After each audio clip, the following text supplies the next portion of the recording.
resumo do dia desta sexta-feira, dia 14 de janeiro de 2021.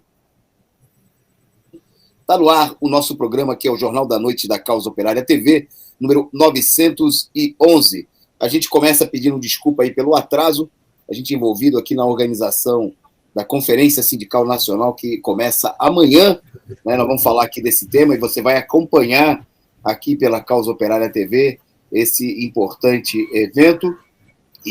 Mas está no ar aqui o nosso programa, que hoje tem como tema a resposta do PCO, tema principal, destaque, aos lavajatistas da esquerda, aquele que nos acusaram de desvio, mau uso de recursos públicos, né? O PCO que não recebe quase absolutamente nada, mas não vamos falar do tema, vamos mostrar aqui a nota publicada hoje pela direção nacional do PCO, né, respondendo, mostrando aí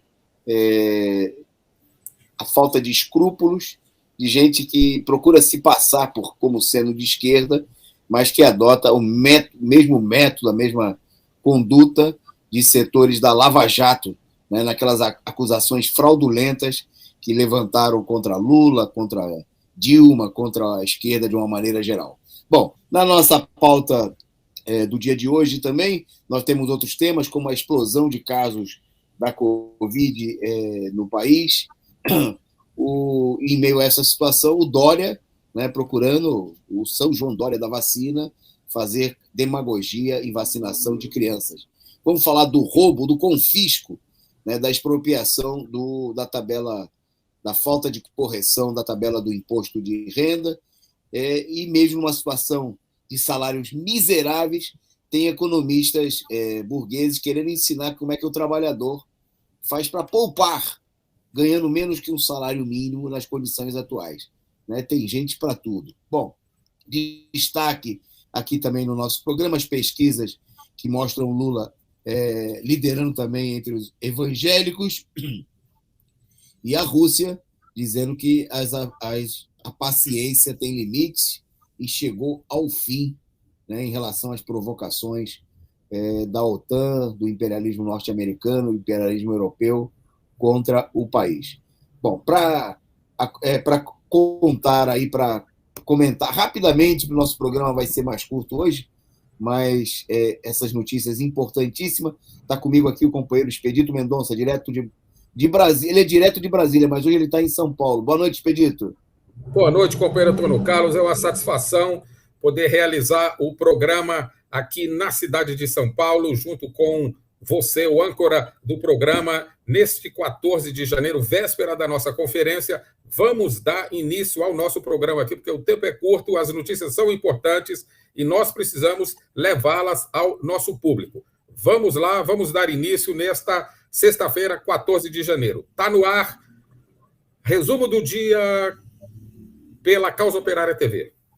Ok. Bom, rapidamente, saudar aí os nossos amigos internautas que acompanham aqui a nossa transmissão.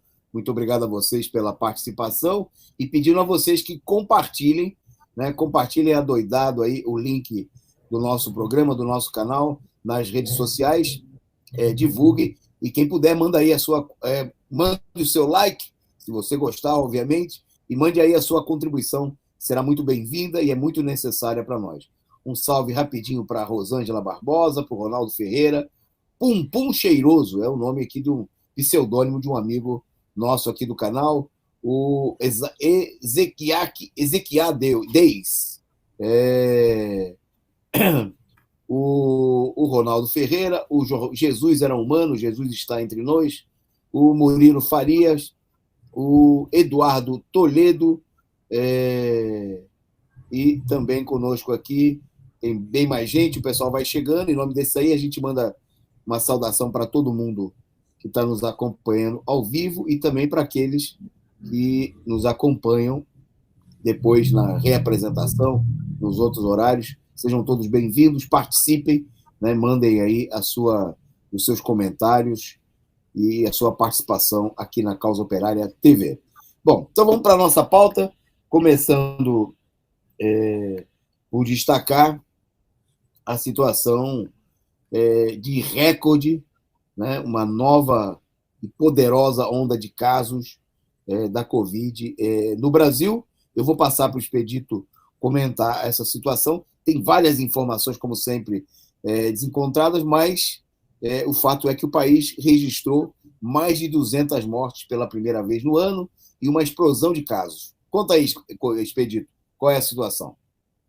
A situação é alarmante, companheiro Antônio Carlos e audiência aqui do nosso programa. Nessa sexta-feira, os dados oficiais, vamos deixar isso aqui claro, nós estamos falando em dados oficiais, 110.037 novos casos conhecidos da Covid-19, isso só nas últimas 24 horas. O que nos leva a crer que, considerando a enorme subnotificação, a ausência de testes, com mais de 2 anos de pandemia, nós ainda temos essa situação da testagem ser muito baixa e ineficaz no país. Muito provavelmente, esses números podem ser ainda maiores, o que aumenta a situação catastrófica que nós voltamos a vivenciar no país com relação aos números da Covid e agora, mais marcadamente, pela expansão da variante Ômicron, não é isso? Muito com um índice, com um nível de contaminação muito mais elevado do que as anteriores, embora com sintomas um pouco mais leves, mas isso faz com que, mesmo assim, a pressão sobre o sistema de saúde aumente vertiginosamente no país, isso num sistema de saúde já completamente colapsado como a gente tem. A média móvel de casos nos últimos 7 dias, veja bem, foi de 68.160, a maior registrada desde 28 de junho do ano passado. E a comparação da média de 14 dias atrás, a variação foi de, olhem só, 743%, indicando, obviamente, uma tendência de alta nos casos da doença. Bom, isso só demonstra rapidamente o completo descaso, não há nenhuma política pública sanitária eficaz. O que os governos fizeram foi, quando teve uma queda discreta por conta da vacinação, os governos fizeram foi abrir tudo sob pressão do empresariado, sob pressão dos capitalistas, que nunca tiveram nenhuma consideração pelo isolamento verdadeiramente social dos trabalhadores. Esses continuam se infectando e, com certeza, o aumento desses casos aí é do trabalhador que continua sendo obrigado a se aglomerar dentro dos transportes públicos, dentro do trabalho e em outras áreas de contaminação. O resultado disso aqui é o quê? Mais demagogia na boca, né, dos políticos burgueses, que estão cancelando as festas, já cancelaram as festas de final de ano em muitos lugares, e agora estão cancelando a festa popular mais importante do país, mais tradicional do país, que é o Carnaval. Agora, vamos fazer uma observação. Estão cancelando para os pobres, para a população, porque para os bacanas, para as festas privadas fechadas, estas não estão proibidas. Quem puder pagar, paga. Quem não pode pagar e precisa e gostaria de se divertir numa festa popular, está proibido de ir. Esse é o resultado dessa política que já se arrasta há 2 anos no país. Vamos lá. Ok. Bom, vou falar em demagogia. Nós vamos mostrar agora o sujo falando do mal lavado, né? Porque o ministro da Saúde publicou aí nas suas redes sociais, né, um ataque direto ao governador de São Paulo, o João Dória, que procurou mais uma vez, né, se promover aí, tirando foto, aparecendo ao lado de crianças, né, sendo vacinadas aqui em São Paulo. O Dória foi lá fazer campanha, né, ele que foi levantado aí pela imprensa capitalista como São João Dória da vacina, né, parte do grande esquema internacional e muito presente aqui no Brasil, de garantir os lucros, né, dos grandes monopólios da vacina, ao mesmo tempo que tiram proveito da situação ainda para fazer proselitismo eleitoral. Bom, o ministro da Saúde escreveu sobre a postagem do Dória, né, ao lado de uma criança sendo vacinada, disse o seguinte, que o Dória, tem aqui a frase dele, deixa eu só puxar aqui, está com as vacinas do governo federal e do povo brasileiro em mãos fazendo palanque. Acha que isso vai tirá-lo dos 3%? Desista. É o sujo falando do mal lavado. Né? O ministro destruidor da saúde aí do governo Bolsonaro, né? Que procurou criar, está fazendo campanhas, inclusive, contra a própria vacina, levantando todo um falso debate, né, para tentar minimizar aí os gastos do governo com a vacinação e manter a política de interesse, né, político dos bolsonaristas, que é aparecer numa campanha oposta para jogar aí para os seus times, para os seus apoiadores. Falando do outro político, igualmente cretino, né, igualmente corresponsável pelas mortes, centenas de milhares de mortes no país, né, que agora procura aparecer ao lado de crianças na vacinação, mas que foi o responsável por reabrir as escolas em São Paulo e provocar a contaminação de milhares de crianças, professores, familiares no ano passado, né, quando não havia a menor condição para que as escolas funcionassem em plena pandemia. Mas, para o Dória, isso não é problema. Né? Demagogia é com ele mesmo, né? Mas tem razão o ministro dizer que está difícil, né? Mesmo com todo esse suporte da imprensa capitalista em favor do João Vacinador, né? O Dória não consegue sair aí dos 3% da pesquisa, tamanha, né, é a revolta do povo do estado de São Paulo e, de certa maneira, de todo o país, diante da política de destruição da saúde, da educação, de tudo que é público, não só do Dória, né, mas de toda a direita, de todo o PSDB. Né? Tem Tucano, que era presidente do partido antes do Dória, né, que foi governador de São Paulo, agora querendo ser vice do Lula. Imagina, né? O tamanho do prestígio do Dória mostra que o prestígio dos tucanos entre a população é nenhum. Bom, antes de passar a próxima pauta, eu quero agradecer aqui o superchat da companheira Rosângela, mandou um superchat com a mensagem para apoiar a conferência. Viva o PCO! Obrigado, companheira Rosângela. O Marlon Silva, dizendo, camarada, fiz minha inscrição no curso de História do Brasil. Viva o PCO! É isso aí. Muita gente com distintas contribuições, mas o pessoal aqui é uma causa única, né? É a causa operária, aqui no nosso canal, na nossa rede Causa Operária de Comunicações, no Diário Causa Operária, no Jornal Causa Operária impresso, nos cursos de formação política e por aí vai. Bom, seguindo na pauta, por falar em golpismo, né, por falar em demagogia, o Expedito agora vai contar a política dos amigos da onça. Então, eu entrei no tema aqui. Eu vou começar, vou falar do tema e depois eu passo para o Expedito. Vou destacar aqui. Os economistas, né, burgueses, resolveram ensinar. Deixa eu só um minutinho aqui. Eu já ia pular aqui. Antes de entrar no tema do salário mínimo, hoje eu estou acelerado aqui. É a preparação da conferência. Antes de falar do salário mínimo, vou passar para o Expedito para falar de um roubo que a gente vem destacando aqui, né, mas tem dados novos, né, de quanto o governo está confiscando dos trabalhadores que pagam imposto de renda por não corrigir, né, a tabela do imposto de renda. Então, o Expedito vai passar para vocês os dados sobre esse roubo gigantesco. Com vocês, Pê. Eu posso falar isso com uma certa autoridade, porque eu sou uma das vítimas dessa não correção da tabela do imposto de renda. Eu e mais centenas de milhões aí de trabalhadores, né, de famílias brasileiras que estão sendo lesadas. Esse é o termo que deve ser usado. Isso aqui é uma operação mão no bolso da renda do trabalhador, da renda das famílias, da renda do conjunto da sociedade. Inclusive pegando setores aí de classe média, não é isso? Essa aqui foi uma das promessas de campanha do Bolsonaro, inclusive.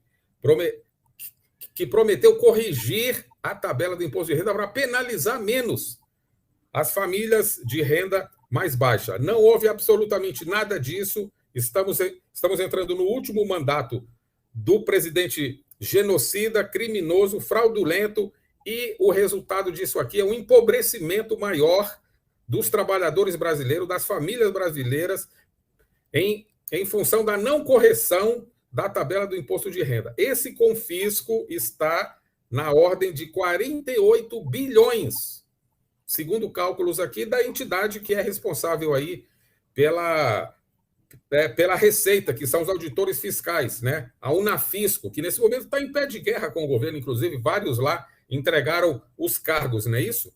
Bom, com a inflação em alta ainda, com a alta dos alimentos, dos combustíveis, de outras tarifas e serviços aí públicos, né? A defasagem é ainda maior e vai acontecer até o final do mandato, porque não há nenhuma expectativa de que essa tabela venha a ser corrigida. Ou seja, para que houvesse, para abranger a atual gestão, deveria somente a correção aqui, nos 3 anos de mandato do atual governo, deveria haver uma correção de 24,49%, conforme o IPCA do IBGE. Essa arrecadação somaria 242 bilhões no ano calendário, enquanto 48 bilhões estariam nas mãos das famílias brasileiras. Ou seja, esse era o dinheiro que poderia estar circulando na economia, na mão das famílias brasileiras, consumindo, tendo uma qualidade de vida melhor, mas não, estão sendo confiscadas pelo leão, e a gente sabe muito bem para o quê? Para o orçamento secreto do Centrão, para o reajuste, para o Bolsonaro fazer demagogia e oferecer correção salarial para os policiais federais e outros segmentos que dão sustentação ao seu governo. Portanto, mais uma medida, mais uma intervenção criminosa do governo criminoso de Bolsonaro, que precisa ser derrubado nas ruas e que precisa ser derrotado através de uma ampla mobilização popular via candidatura do ex-presidente Luiz Inácio Lula da Silva. Uma operação de roubo, mão no bolso do trabalhador. Volta aí para o estúdio. Ok. Eu queria, então, agora, na nossa pauta, destacar, agora sim, né, o conselho. Tem um ditado popular que diz que se o conselho fosse bom, ninguém dava, vendia. Bom, um dos conselhos mais presentes, né, na imprensa capitalista, nas TVs, é a presença de economistas, né, tentando explicar para o povo como economizar, né? E, bom, mesmo com o salário miserável, né, que vem sofrendo aí uma degradação contínua, né, a gente apresentou aí cálculos aqui mesmo no resumo do dia, na nossa imprensa, no jornal Causa Operária, mostrando que a expropriação salarial atingiu aí coisas da ordem de 280 bilhões que foram retirados dos salários nos últimos anos, depois do golpe de Estado. O Expedito acabou de destacar aí, né, o roubo gigantesco, da ordem de 48 bilhões, né, que é tirado dos trabalhadores, porque não foi feita a correção da tabela do imposto de renda, né? Nem a correção inflacionária dos últimos anos, que o Bolsonaro tinha prometido que ia fazer mais do que isso. Ele prometeu isentar todo mundo que ganhasse até 5 salários mínimos, hoje equivalente à merreca, né? O salário mínimo oficial de R$ 5.500 daria esse valor, de pagar esse maldito imposto de renda, que você paga, né, e não volta em serviços públicos, vai parar no cofre dos banqueiros, né? Dos banqueiros, dos grandes monopólios, das máfias políticas. Bom, mas em meio a essa situação, né, volta e meia, com o salário arrochado, com o roubo crescente dos salários, porque as negociações salariais não vêm recuperando sequer o poder de compra dos salários, né, nesses últimos anos.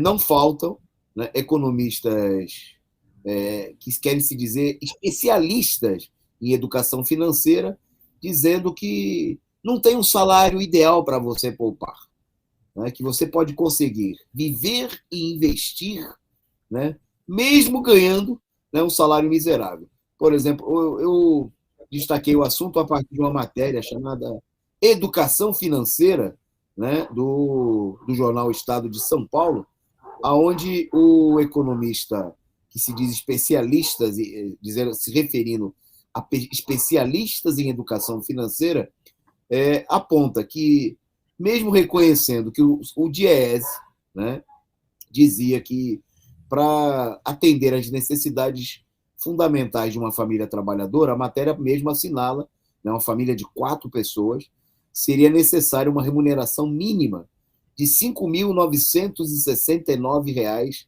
isso com o dado da matéria dele de novembro de 2021. R$ 5.969, quase R$ 6.000, e, portanto, quase 6 vezes o valor do miserável salário mínimo pago aos trabalhadores brasileiros. Bom, mas mesmo no meio disso tudo, né, com um salário mínimo de R$ 1.100, né, ou agora passou para 1º de janeiro para 1.212, né, o economista ele se mete a dizer que não tem valor para você, que você pode poupar, seja lá o que for, né?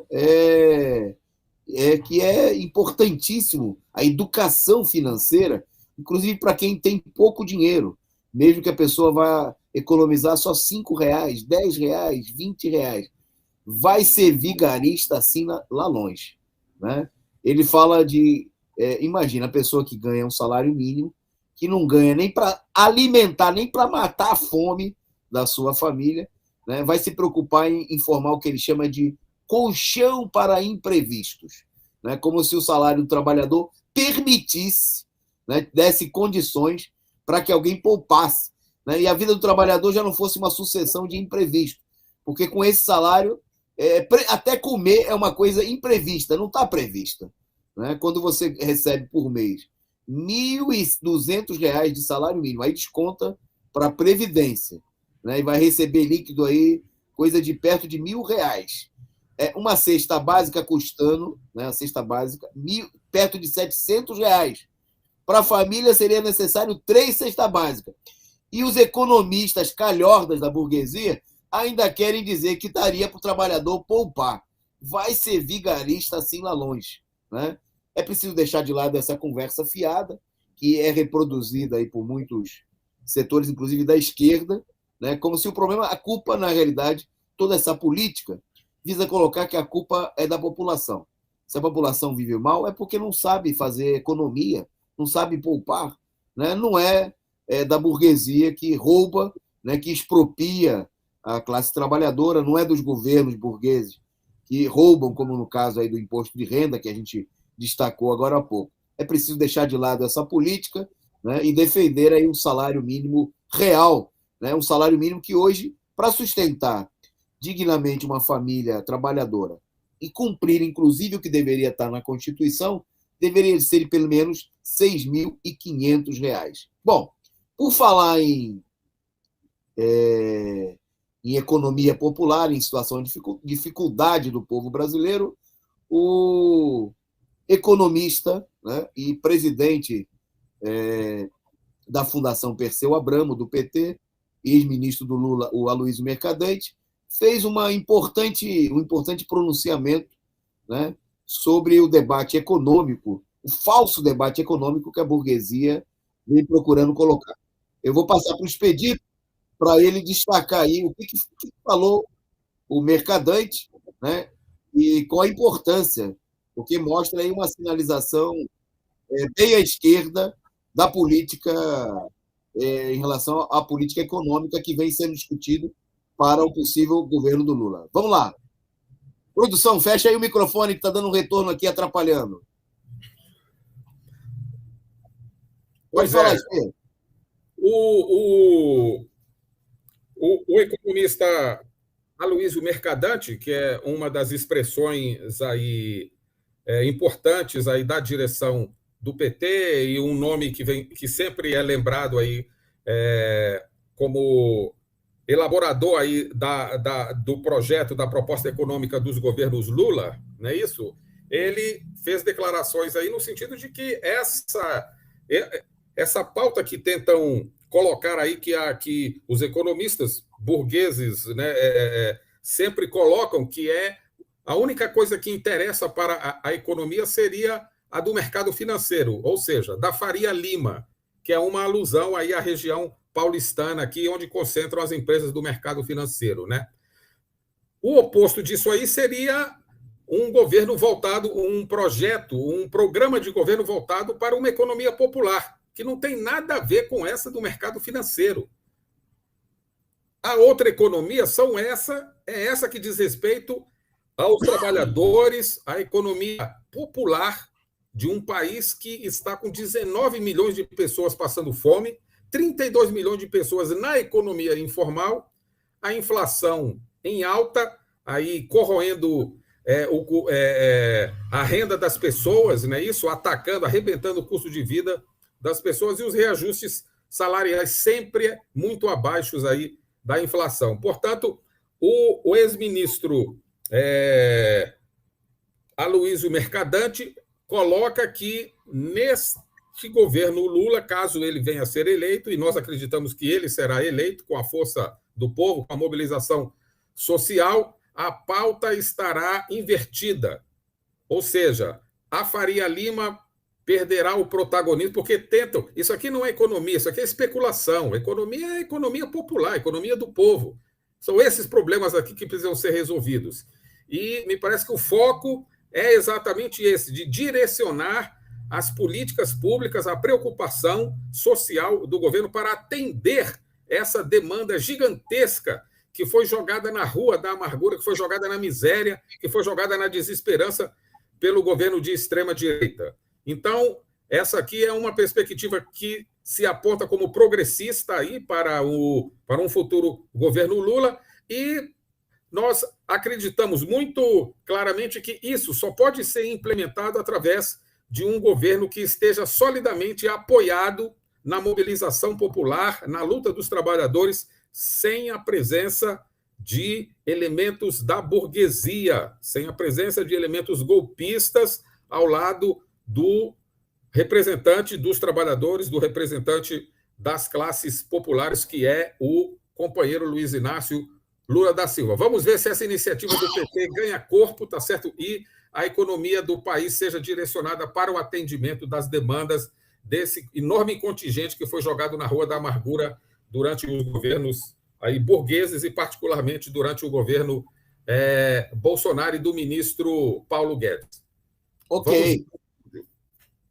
Eu sigo daqui dizendo que, obviamente, né, para tornar isso possível, é preciso colocar, né, não só o bloco na rua, né, mas o povo na rua para lutar por suas reivindicações. Bom, para debater essa situação, né, a necessidade da luta por revolucionar a economia nacional e colocá-la a serviço dos trabalhadores, né, e discutir a mobilização necessária para tal, acontece nesse final de semana, a partir de amanhã, a Conferência Nacional da Causa Operária, né, a Corrente Sindical Nacional Causa Operária, chamando aí um encontro, né, de companheiros representantes aí das nossas correntes sindicais, luta metalúrgica, excetistas em luta, educadores em luta, servidores em luta, bancários em luta e tantos outros companheiros, para debater, né, a situação no movimento operário e discutir propostas de mobilização dos trabalhadores por um programa próprio frente a essa situação, e discutir também a organização, né, dos trabalhadores, uma perspectiva de mobilização, de luta, né, tão necessária nesse momento. Bom, a conferência começa amanhã, né, vai acontecer nesse sábado e domingo. Já tem caravanas de companheiros de várias regiões chegando a São Paulo, né? Diferentemente do que acontece no movimento sindical, dominado aí por uma profunda paralisia, né? Sindicatos que se no momento em que os trabalhadores mais precisavam, justamente, por exemplo, agora em meio à pandemia, na maior situação de desemprego, de fome, de miséria da classe trabalhadora de todo o país, sindicatos se mantiveram, a maioria dos sindicatos se manteve fechada, né? Quer dizer, o trabalhador, no momento que ele mais precisava da sua organização de luta, deu cara na porta, né? A porta dos sindicatos fechado, e enquanto o trabalhador sofria no trabalho, era empurrado de volta para o local de trabalho, para a aglomeração no transporte coletivo e assim por diante, os sindicalistas tratavam de preservar os seus próprios interesses. E até hoje, né, tem sindicatos e congressos, assembleias sendo feitas online. Obviamente que é uma maneira de exclusão do trabalhador, uma maneira de despolitização, de atraso. Isso depois, inclusive, da gente ter no país centenas de atos que levaram centenas de milhares, até milhões de pessoas às ruas.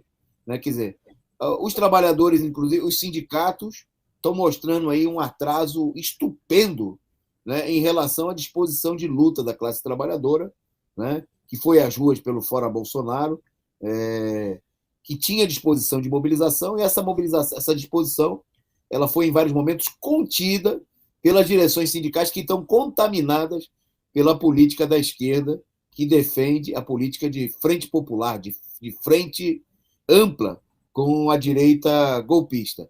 Bom, então nós vamos reunir aí companheiros de todo o país, né, para debater essa situação e para discutir propostas concretas, como realizar um trabalho de agitação e propaganda nos locais de trabalho para mobilizar os trabalhadores, criar comitês de lutas, né, criar toda forma de mobilização com materiais próprios, e não ficar esperando, inclusive, de maneira nenhuma, né, pela burocracia sindical e pela esquerda parlamentar. Você ainda pode se inscrever. Eu queria reforçar um chamado que eu fiz aqui, que funcionou aí com muitos companheiros. Eu queria já agradecer aos companheiros que contribuíram, né, que é o chamado ao pessoal a se inscrever.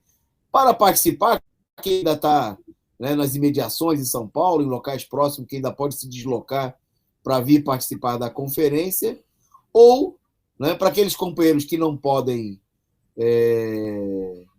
estar presentes, mas que queiram colaborar, né, que queiram fazer aí uma inscrição solidária para contribuir, né, para quem está distante, né, algumas representações vão participar online, que é o pessoal do exterior, pessoal de estados muito distantes aqui de São Paulo, né?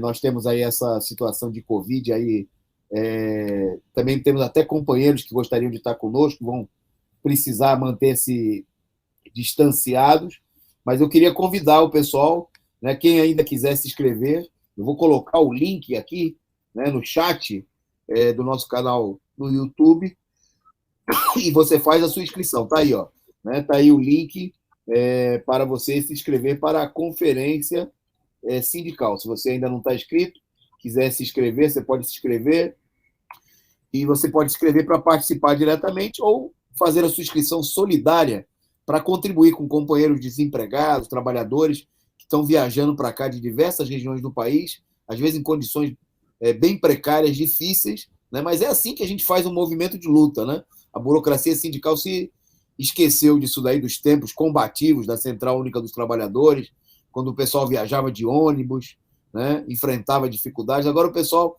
só faz congresso se for em hotel 5 estrelas, né? Se não, agora é congresso virtual, que o pessoal congresso de faz de conta, né? Onde tem centenas, às vezes, de pessoas inscritas no congresso, falam meia dúzia de pessoas, o pessoal participa do congresso do banheiro de casa, assistindo televisão, fazendo outras coisas. É um negócio totalmente...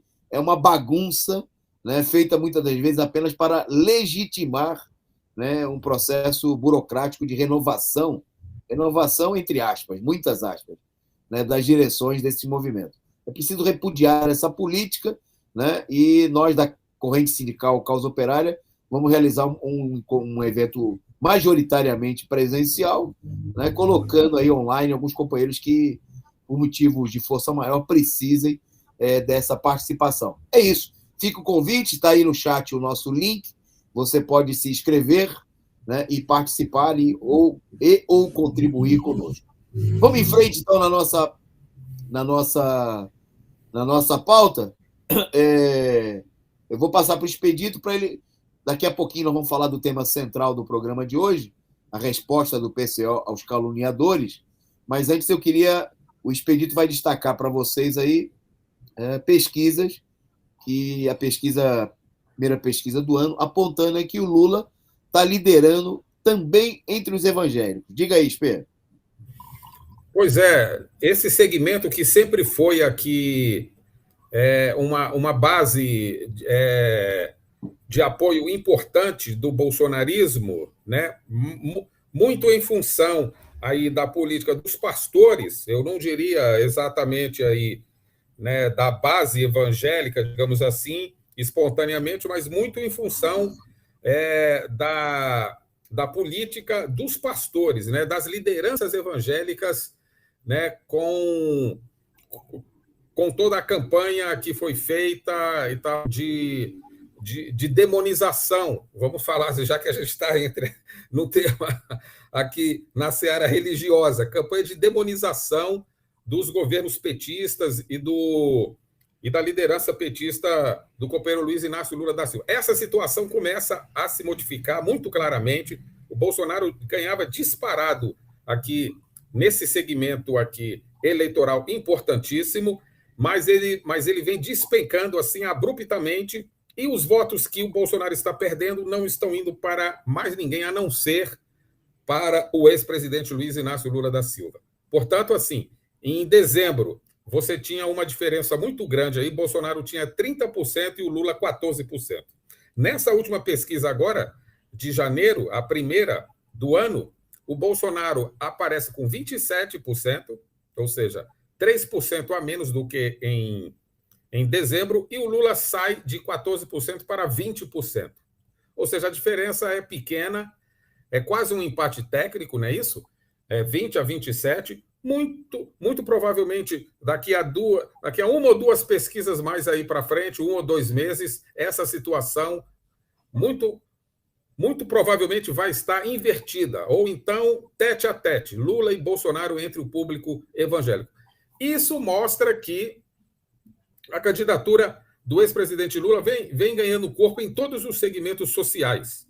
E, obviamente, que aqui nesse segmento, que é composto por pessoas pobres, por pessoas humildes, tá certo? Elas estão sentindo no bolso o que é o peso de um governo que não fez rigorosamente nada para defender o interesse do trabalhador, o interesse da população pobre.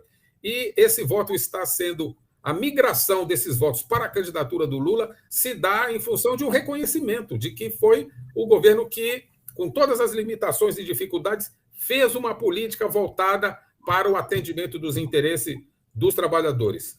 Portanto, esse é o resultado aí de mais uma pesquisa que mostra a completa debacle do representante da extrema-direita, que é o Bolsonaro, um mentiroso, um falacioso, e, em contraponto, a candidatura do ex-presidente Lula da Silva, que cresce em todas as pesquisas e principalmente nesse segmento importantíssimo da sociedade, do voto, não é isso? Que são os evangélicos.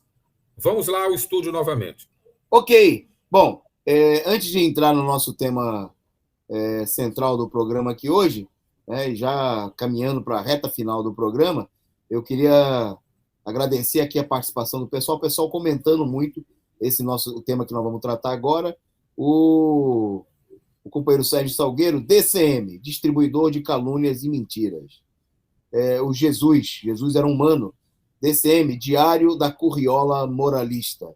O nosso amigo Rafael Zambarda, Rafael Machado, Zambarda, dizendo: Zambarda vai ganhar o prêmio Operário Padrão do DCM pelos ataques. O Almeri Guerra dizendo: fiquei indignada com o DCM, difamação, baixarias, mentiras, calúnias, que horrível o DCM hoje.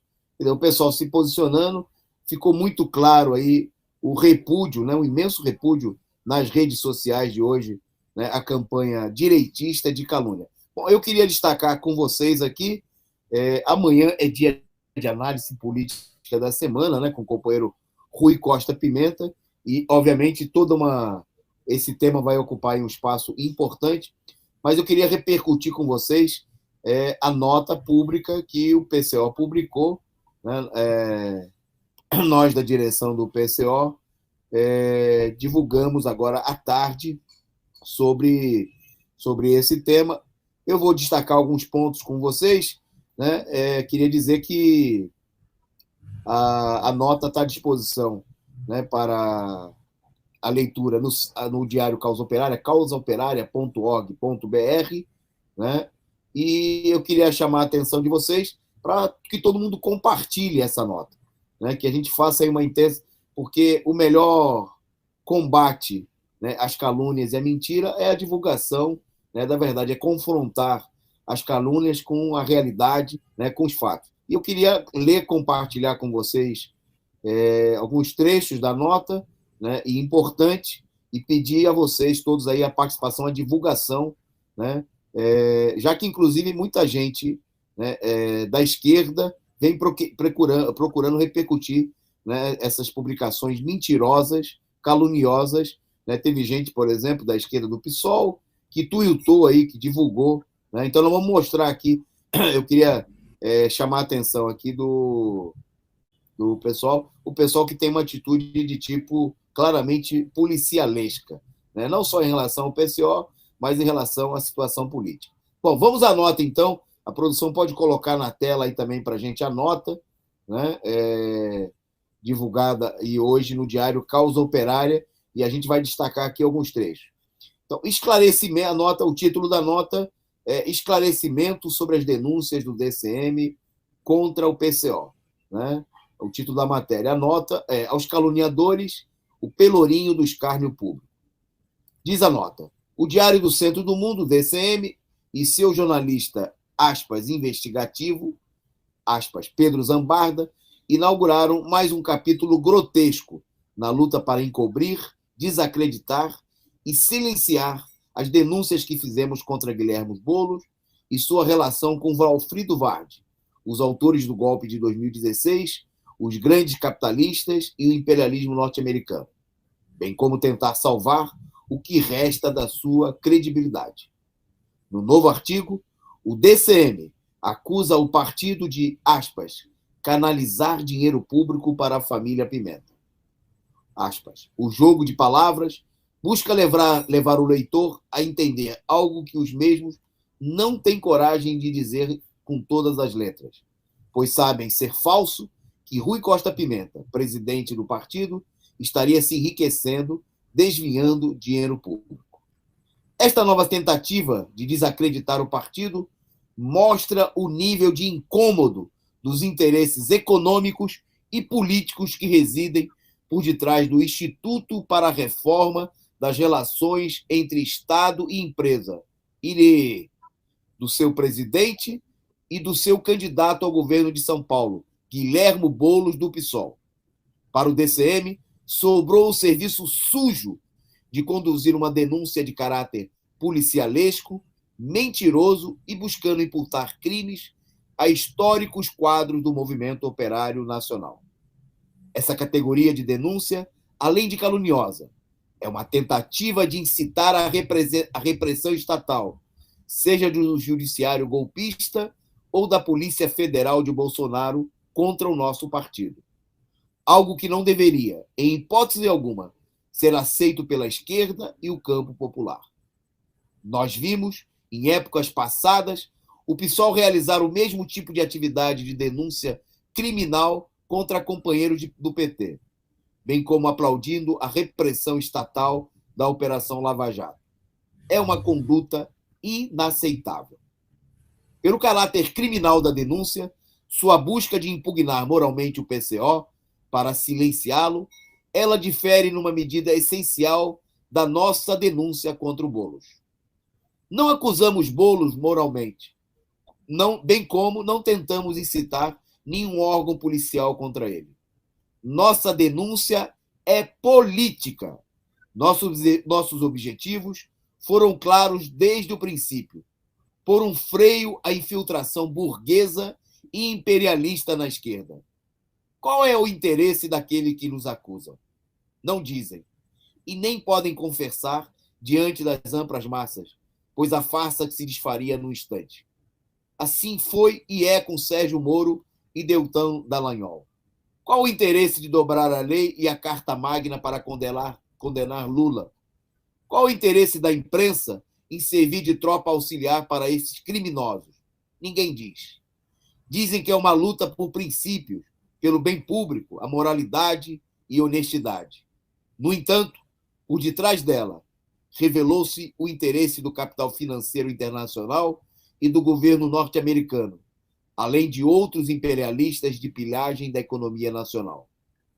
Ainda que não sejamos obrigados a explicar os fatos que Zambarda e Nogueira apresentam, pois neles não há crime algum, iremos fornecer informações suplementares sobre as pseudo-acusações, exercendo um direito de resposta que nos foi cerceado pelos acusadores. Afinal, nada temos a esconder. Eu vou destacar aqui alguns textos e reitero, a nota pública de resposta do PCO às acusações, às calúnias levantadas pelo DCM contra o partido, foram publicadas agora no final da tarde, no Diário Causa Operária, e acesso a todo mundo que esteja interessado. causaoperária.org.br. Mas vamos aos fatos ou pseudo-fatos apresentados pela nota do TCM. Diz a nota: o artigo começa por descrever que o PCO recebeu 2.200.000 entre 2018 e 2020, algo que por si só deveria chamar a atenção do leitor. Ele escolheu juntar 3 anos para que os valores ficassem mais convincentes. Afinal, são 2 eleições e 2 cotas do fundo eleitoral. Se esses valores fossem pagos mensalmente, resultariam numa quantia de R$ 66.000, um valor irrisório para uma organização nacional de qualquer porte. Note-se que o PCO teve direito, em 2020, a apenas R$ 1.233.305,95 do fundo eleitoral, enquanto o PSOL, por exemplo, recebeu 33 vezes mais, ou seja, R$ 40.634.516,50. Nesse mesmo período, o PSOL também foi agraciado, né? Vocês têm na tela aí a prestação de contas do Guilherme Boulos, que gastou só na campanha, numa única campanha eleitoral em São Paulo, da Prefeitura em 2020, R$ 7.585.000, como mostra aí a prestação de conta junto à Justiça Eleitoral. Mas sigamos. Na nota se afirma ainda: nesse mesmo período, o PSOL também foi agraciado com mais de R$ 28.702 a título de fundo partidário, que o PCO e outros partidos de esquerda não recebem. Esse total, recebido pelo PSOL, é equivalente a quase 60 vezes o que o nosso partido recebeu no mesmo período. Na última das eleições em questão, o PCO lançou 143 candidatos, o que significa que o total do fundo eleitoral dá uma média de pouco mais de R$ 8.000 por candidato para gastos com advogado, contador, material impresso e digital, internet, redes sociais, sedes para comitês de campanha, transporte, vídeos, assessoria de imprensa, etc, etc. Ou seja, um valor que impossibilita uma campanha eleitoral em qualquer lugar do mundo. Que dirá num país onde os candidatos eleitos gastam acima de 1 milhão, ou seja, mais de 100 vezes esse valor, o total recebido pelo PCO, para todos os candidatos. A matéria em questão insinua, diz a nota, ao público que haveria um superfaturamento em 2 itens da nossa atividade eleitoral do PCO: despesas com materiais gráficos e assistência jurídica da campanha. Segundo dão a entender, os, aspas, gigantescos valores aí investidos seriam, na realidade, um desvio de dinheiro. Ou seja, a principal acusação, né, nós vamos mostrar agora, vamos falar desse dado, a nota vai explicitar, seria que o PCO gastou dinheiro demais, uma coisa monstruosa, com advogados e com gráfica, com material gráfico na campanha eleitoral. Seria o crime do PCO na acusação feita pelo DCM. Mas vamos lá, o primeiro dos itens. Os advogados do PCO, ou seja, o escritório do companheiro Juliano Lopes, recebeu a quantia de R$250 mil no período de 2020, por exemplo. O artigo do DCM apresenta como provas de crime que o companheiro Juliano Lopes é filiado ao partido e até foi, no passado, candidato do PCO. Sim, o partido contratou advogados militantes, ao invés de contratar um advogado do escritório do Valfrido Vard, como, por exemplo, o seu sócio, o Leandro Daiello, ex-chefe da Polícia Federal, atuante no golpe contra Dilma Rousseff. Qual a razão tão absurda atitude, diz a nota? Por que contratar pessoas do próprio partido e não de outro? Não é apenas que queremos pessoas de confiança. É também porque contratamos os advogados mais baratos da eleição nacional. Ou, se quisermos, de qualquer eleição, em qualquer época no mundo todo. O companheiro Juliano Lopes é o advogado constituído pelo partido em mais de 400 processos relacionados às eleições de 2020, referente aos 143 candidatos daquela eleição e 40 diretórios municipais do PCO. Processos que envolvem o registro e prestação de contas de candidatos e diretórios, mesmo como respostas e recursos de impugnação em 3 instâncias. Para ilustrar, pesquisamos os gastos advocatícios de outros candidatos da esquerda, como, por exemplo, o candidato do PSOL, Guilherme Boulos. Boulos, em 2020, o único candidato, gastou R$300 mil, 50 mil a mais do que todos os 143 candidatos e 40 diretórios do PCO juntos. Ocorre que ele é uma única pessoa, e não 143. E não há nada de incomum nisso no processo eleitoral. Os candidatos burgueses, e Boulos gastou como um candidato burguês, vertem somas inimagináveis em honorários advocatícios e serviços em época de eleição. O também candidato à Prefeitura de São Paulo, Orlando Silva, do PCdoB, gastou R$200 mil para a sua candidatura em serviço jurídico. Até mesmo a candidata do PSTU, Vera Lúcia, gastou R$23 mil. Entre contador e advogados, Sâmia Bonfim, candidata ao cargo de deputada federal pelo PSOL, gastou R$18 mil em sua campanha em 2018. O DCM e seu Pedro Zambarda insinua que superfaturamos ou pagamos mais do que o devido por um serviço que não foi prestado. O serviço foi prestado, está documentado no Tribunal Superior Eleitoral e foi prestado no melhor preço de qualquer partido político do país. Gastamos apenas e tão somente R$1.366,12 por candidato ou diretório. Um valor que mal paga o que efetivamente foi gasto para realizar o serviço. Telefone, material de escritório, cópias de documentos, viagem e transporte, serviços de entrega e logística, correio, registro em cartório, office boy, correspondentes municipais, custas processuais e recursais, pesquisa. Além disso, é preciso considerar que o escritório, com todos os seus gastos habituais e processuais não eleitorais, teve dedicação exclusiva às eleições de pelo menos 2 meses e o acompanhamento do processo, que pode se arrastar por mais de um ano, como é comum. O partido tem processos da eleição de 2020 que ainda não foram concluídos.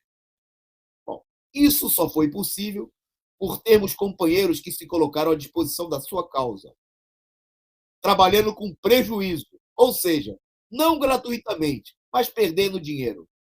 Vale ressaltar que, em 2021, o mesmo companheiro é advogado constituído em mais de 300 casos partidários ou do movimento, feitos sem nenhum pagamento. Assim, insolitamente, o PCO é acusado do crime inusitado de subfaturar uma campanha eleitoral. Desafiamos o DCM e seu investigativo repórter a contratar um advogado especializado em eleições pelo valor de R$ 1.366,12. Isso mesmo, companheiro. R$ 1.366 foi o valor pago ao advogado do PCO por cada um dos candidatos ou diretórios que ele teve que acompanhar. E, desde já, recomendamos que se prepare para uma resposta mal criada diante da proposta indecente. Desafiamos os nossos investigadores a encontrar um candidato que tenha pago menos. A hora de um advogado iniciante, segundo a tabela da OAB, é de R$ 407,09. Com o que pagamos ao escritório do companheiro Juliano Lopes, cada candidato ao diretório teria direito a 3 horas do seu tempo, ou seja, mal iria além da entrevista inicial. Em ato junto à Justiça Eleitoral, o preço subiria pela tabela da ordem para R$ 6.559. Ou seja, se pagássemos esse valor por cada processo, o escritório deveria receber uns R$ 2.623.000. É bem mais do que o PCO recebeu em todas essas duas eleições citadas. Bom, então, eu vou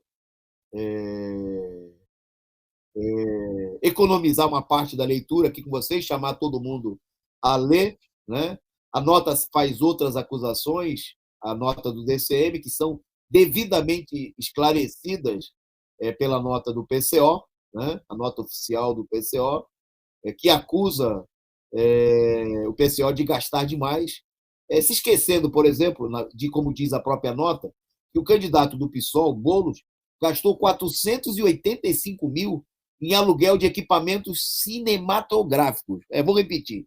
485 mil em aluguel de equipamento cinematográfico. Diz a nota. Há ganhadores do Oscar que gastaram menos. Tem filmes que ganharam o Oscar que gastaram menos de aluguel de equipamento cinematográfico do que a campanha do Boulos. Na campanha do Boulos também, diz a nota, outros 100 mil foram usados no pagamento de um único consultor para a produção de clipes de TV. E o mesmo candidato gastou 245 mil com uma empresa e que descreveu o gasto como media training e assessoria. Supomos que seja para ensinar o cidadão a falar na frente de uma câmera, ou seja, com um curso que equivale a toda uma graduação em Direito numa faculdade particular a R$ 5.000 por mês durante 4 anos. Até a esposa do Caetano Veloso, a Paula Lavigne, uma pessoa de meios, consta como tendo recebido R$ 100 mil para serviços de produtora. É como diz a música da Internacional. Sejamos tudo, ó produtores. Bom, eu, com esses dados, chamo a atenção dos companheiros para a leitura. Destacaria apenas brevemente mais uma informação, que é a segunda acusação feita na nota do DCM, que acusa que o PCO teria gastado demais com gráficas. O PCO teria exagerado nas despesas com gráfica e então vou ler um trecho sobre esse problema, que é a segunda grande acusação feita ao Partido da Causa Operária. O escandalizado Zambarda então busca apresentar nosso gasto com material impresso como algo sinistro. Diz até que um membro da família Pimenta era responsável pela comunicação da empresa gráfica que prestou serviços ao partido, seja lá o que isso signifique. Apresenta a informação mentirosa de que uma empresa inadimplente em 2021, após a eleição, prestou serviço na nossa campanha de 2020, algo que simplesmente não aconteceu. Ele cita que gastamos mais de R$ 1 milhão em materiais gráficos em 2 eleições. Atentem para o fato. Bastaria citar que só em 2020 nós gastamos 55 mil com a empresa brasileira de Correios e Telégrafos para enviar mais de 7 toneladas de material impresso para os diversos municípios. Tudo isso, né, dados que constam da prestação de contas do TSE. Imprimimos muito material e mais barato do que em qualquer outro lugar. Nossa quantidade de diferentes materiais eleitorais foi de mais de 10 milhões de unidades em 2018 e o mesmo em 2020. Novamente, para referência, né, das pessoas que não têm ideia do assunto, apenas em adesivos de carro, o deputado Orlando Silva gastou 80 mil. A campanha do Boulos gastou sozinha 1 milhão em gráficas diversas. Lembrando que isso é apenas a eleição de um candidato, não em duas, com cerca de 250 candidatos, como nos acusa. O PCO, em 2020, gastou 250 mil para a confecção de material impresso para 143 candidatos. Ou seja, R$ 1.748 por candidato. 572 vezes menos do que Boulos e 48 vezes menos do que Orlando Silva. Nosso gasto só é maior do que aqueles candidatos que não têm absolutamente nenhuma verba e que seus partidos abandonam. Novamente, somos acusados pelo investigativo DCM de fazer as coisas muito barato. Olha que crime. O PCO é acusado porque paga muito pouco por aquilo que faz. Fizessem eles um orçamento em qualquer gráfica de fundo de quintal e não encontrariam preço mais competitivo do que a gráfica do PCO. Bom, eu queria encerrar aí essa parte que diz respeito aos esclarecimentos, né? E passar aí às considerações, uma breve considerações finais da nota, chamando todo mundo a fazer a leitura com toda a calma, atenção, se atentar aos fatos, né?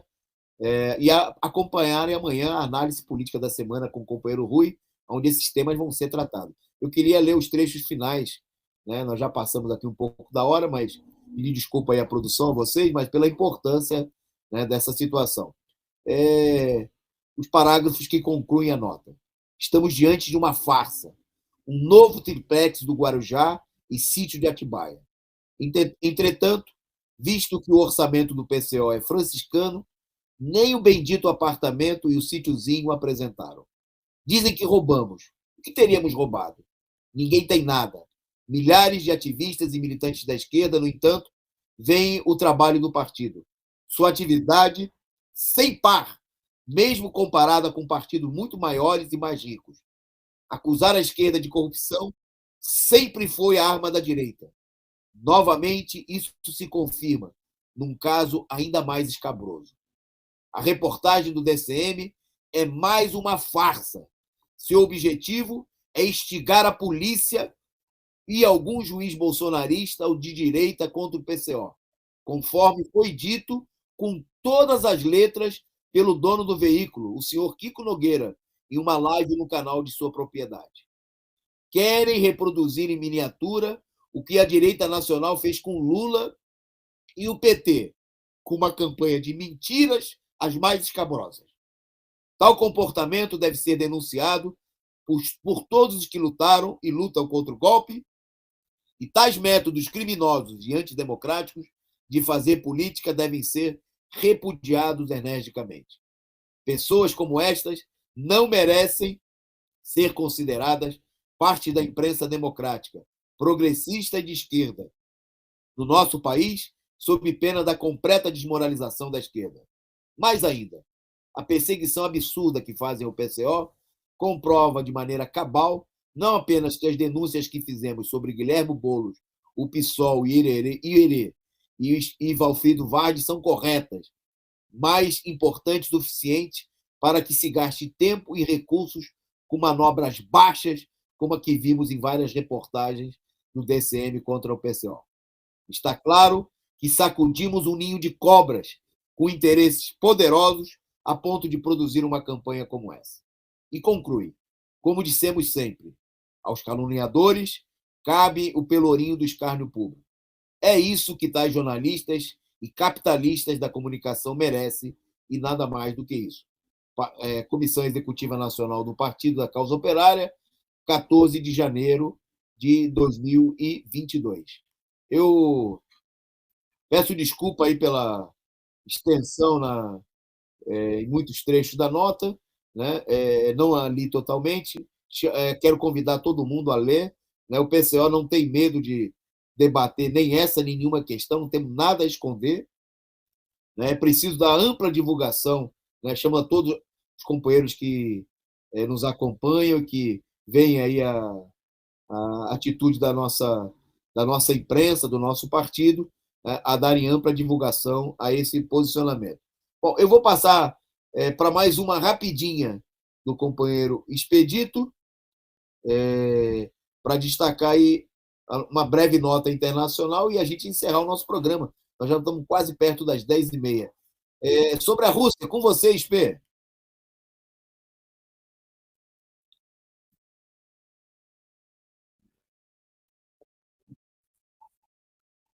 O seu presidente, não é isso? A Vladimir Putin, e também a chancelaria russa estão aqui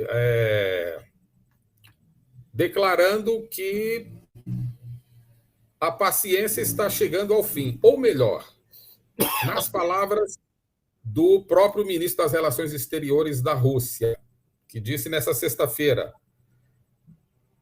Moscou está com a paciência chegando ao fim. Somos muito pacientes, sabem? Somos lentos e a arrear os cavalos, mas rápidos na corrida. Agora já está na hora de irmos embora. Só estamos esperando que o cocheiro naquela carruagem responda concretamente às nossas propostas, afirmou Lavrov em uma coletiva de imprensa, não é isso? Numa metáfora que, obviamente, está direcionada ao Pentágono e às autoridades norte-americanas. Na verdade, é a OTAN, mas o país que lidera a OTAN são os Estados Unidos, que vem fomentando essa provocação contra a Rússia e contra as repúblicas que são ali co-irmãs do regime russo, como a Bielorrússia, como o Cazaquistão, onde o imperialismo vem fomentando, né, o financiamento de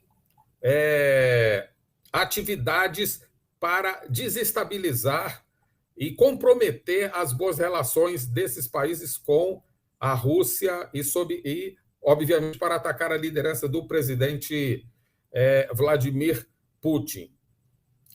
A Rússia, ela rechaça categoricamente, não é isso, a exigência, né, da Aliança Militar Ocidental, que é a OTAN, de que as tropas russas regressem aos quartéis, conforme vem sendo exigido pela OTAN. Né?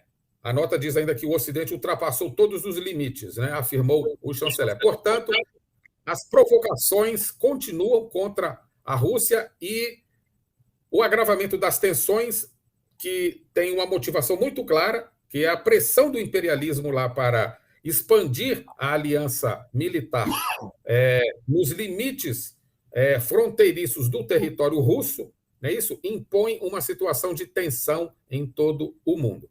O imperialismo faz isso porque ele tenta se recompor no cenário mundial depois de derrotas e mais derrotas sofridas aí no Afeganistão, na Síria, no próprio Cazaquistão agora recentemente, e também com a derrota dos grupos direitistas que são apoiados pelos Estados Unidos nas eleições nos países aí aqui que são próximos aos Estados Unidos, como Nicarágua, Venezuela, Cuba, onde a soberania nacional vem sendo afirmada e reafirmada com a vitória dos governos populares. Portanto, fica aí a nossa solidariedade, a nossa defesa aí da Rússia nessa contenda internacional que tem como base aí a provocação do imperialismo contra o território russo e contra a economia russa e contra a soberania, né? Principalmente a soberania russa.